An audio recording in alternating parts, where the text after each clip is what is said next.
Okay, let's have a talk, a heavy talk. We'll get to Adam in a moment because he has a lot to say about this, but about the two things that end nations.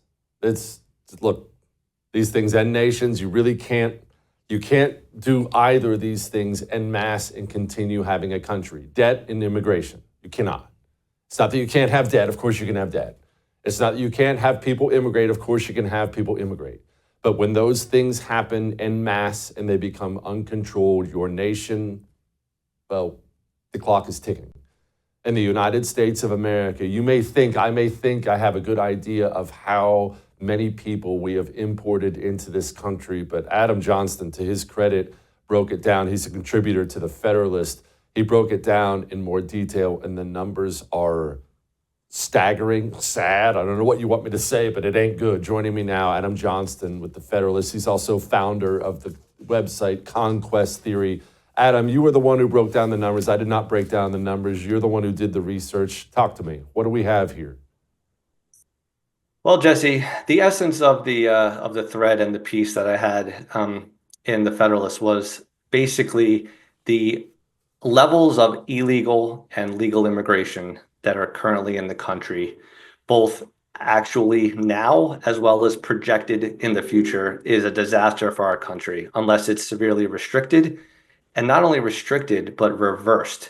Because if we don't do both of those things, this could end the nation as we know it and currently understand it. And the numbers are pretty staggering. I mean, today, the total born foreign population, immigrant population, this is both legal and illegal in the country, is approximately 51.6 million people, which represents around 15.6% of the population, which is the highest in history. Oh, Approximately 16.8 million of those are illegal immigrants. And what's really staggering, if those aren't bad enough, is that in less than 4 years of the Harris-Biden administration, they've imported essentially 7 million immigrants, both legal and illegal. And of that number, we're talking about ICE recently just released some data talking about the criminal aspect of this. So they were talking about how 425,000 non-citizens are convicted criminals and 222,000 are non-citizens or pending criminal charges. And these are not being detained. These are on what's called the non-detained docket, which means they are essentially released into the country, awaiting whatever trial they're supposed to show up to or deportation proceedings or whatnot. And approximately 13,000 of those are illegal immigrants that have already been convicted of homicide, with 1,800 that are pending homicide charges and 16,000 that have been convicted of sexual assault. So God, Kamala Harris basically numbers. said we have to quote unquote, fix our current immigration system. But what they really mean by that is they're trying to expand the avenues for citizenship, because that accomplishes fixing the broken immigration system by expanding opportunities for legal citizenship, which gets them a reliable voting block, because who wouldn't want to vote for the party that granted you the opportunity to become an American citizen? And then subsequently, and this probably is not talked as much as it should, but the GOP also benefits from this because, traditionally GOP has been the party of big business, not that Democrats aren't. But this also allows them to have their steady influx of cheap labor. And those two things alone basically define our immigration system, where if you're talking about 7 million immigrants coming into the country in 4 years, and you project that out with another Harris administration, that essentially would mean the end of the nation as we know it and currently understand it. Adam, I want you to explain that concept. This is something I've gone into before, but I want people to have the different perspective on it. Why is it nation ending? I mean, sure, it's not good to have a few extra robberies and a few extra murders and rapes mixed in there, but why is it end a nation? That doesn't make sense.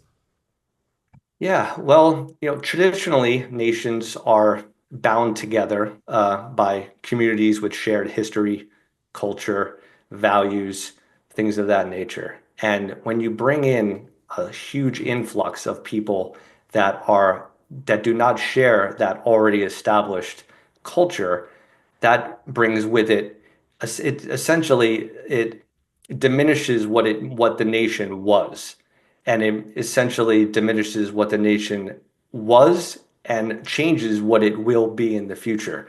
There's something called I've seen this online and I actually wrote about it too. It's called the multicultural iceberg, and that's something that America is actually sailing right into right now.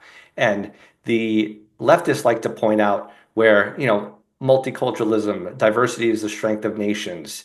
And they cite things like, oh, the diversity of food and language, not language, literature, music, things of that nature. But these are really only surface level aspects of multiculturalism. Below the surface are things like how do you raise your children? What are your view of the family? What are gender roles? Things of that nature. And those things inevitably clash with the current host nation's culture to the point where you start to now have enclaves of different cultures within local communities. And that breaks down the social fabric of a nation as well, from on a local standpoint. And then you project that out over the course of years or decades. Those local enclaves now become, nationwide, and that essentially then diminishes what it means to be a cohesive nation.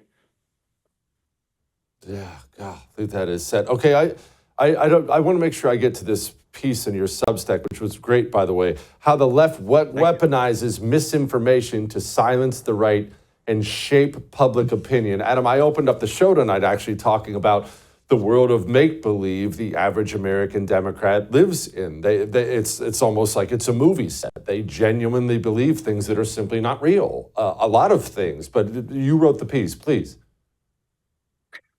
Yeah. So, in terms of misinformation and disinformation, a lot of times, mostly, the left will talk about that. And basically, anything that undermines their current narrative is misinformation or disinformation. John Kerry and Hillary Clinton both were talking.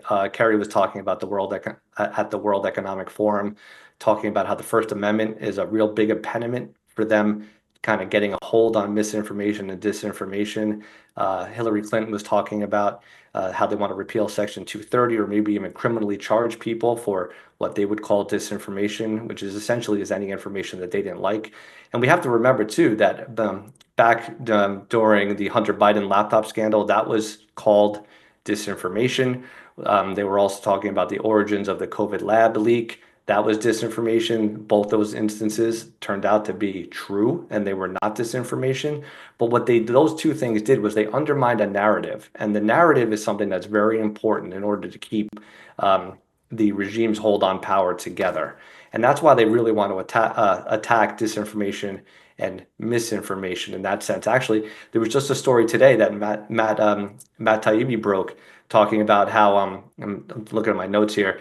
The Center for Countering Digital Hate, the founder of that there was leaked documents talking about how their main mission, and their founder is actually advising the Harris campaign, and their main mission is to kill Musk's Twitter.